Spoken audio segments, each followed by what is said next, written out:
Good morning viewers, I hope you're doing very well and welcome to day, I can't remember what it is, I think it's day 5, maybe day 6, I'm getting lost, losing count now.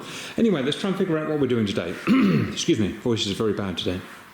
We're starting with the shock absorbers.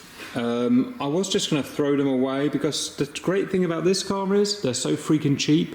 In fact, everything with this car is so cheap, you know, it's actually cheaper to throw them away and buy new ones than restore them. But then I thought, well, why am I doing this? The whole thing's a kind of mental health exercise anyway, so we might as well just go with the whole hog and restore them. So the first thing I'm going to do is strip them down, take them to pieces. Obviously the shocks are all made of several pieces, so take them down to their single pieces, get the rust off, restore them. I bought some new springs. In fact, all the new lovely jubbly bits are starting to arrive now. Ooh, box of magic bits. So that's great, so get that done. Then I need to just finish off removing the bushes from these arms, and then all of my stuff is ready to go to powder coating and stripping, all that lot, and all that lot there. They're all one piece steel. And then I've got to figure out what I'm doing next, and I haven't thought that far ahead, so I'll catch up with you soon. Oh, and no big thing, but I've cleaned the plastics, all the plastics for the cars, and repainted them. So I've done that as well. Stand by. Shocks apart now, I'm going to give them a good clean up and probably just a couple of coats of Hammerite will do for these as an F35 goes over. Welcome back. I decided I might as well just make the effort, so rust all stripped off, top mounts, red oxide, cleaned, red oxide, shocks, clean, red oxide, and front shocks. And now we'll put a top coat. Welcome back viewers, I've been getting on with things, so the bits for the shocks have been red oxided, well, stripped, cleaned, red oxided, hammerited. I've used sprayed Hammerite for the first time and it's terrible. I'm never going to use it again. It just doesn't really work properly, but never mind. Never mind. Shocks as well. Da-da-da. Da-da-da. Need another coat. Do that later.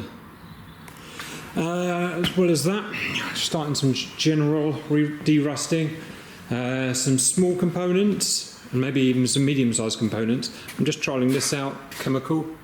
There's a little guy in there, bracket in there. In fact, we're going to try and take him out and see what happens. Watch this. Watch this. Sort of worked a bit, but not really. A little bit. Okay, we'll leave it in there for a bit. It is, what is it? Where is it? That stuff. Let's all see how that goes. Leave it in there for a bit longer. I'm not quite sure how I'm supposed to prepare the bit for it, so just practice, I suppose. Starting on the drivetrain, so drive shafts. The drive shafts are fine, they don't need coming to pieces, it's pointless, just a waste of effort. So they just need de-rusting. So all the bits I can get to, de-rusting, and here. I'm just trying to find out the best sort of de-rusting tool. I've tried wire brushes, like that. I've tried, if I can find them, these guys here. In fact, this is the only one I haven't tried yet. I'll need to give that a go. You know, traditional grinding bits. And sandpaper flat bits. Sandpaper flat bits seem the best, but they wear out the quickest. They give a lovely shine, they give a lovely flat, you know, finish to it, whereas the angle grinder obviously leaves little dents in it, so well, I guess it really depends, you know, on the object I'm doing, how good do I want it to look, so I'll have a think about that.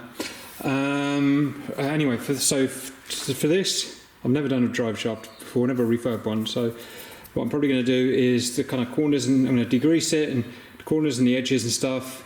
I'm going to put a bit of rust converter on around here where there's some pitting, rust converter here, rust converter here, rust converter down here. Then I'll red oxide it and then I'll paint it, not Hammerite though, something else. I'll figure out something better. That's probably my last update for today, but I will just bash on otherwise. Take care.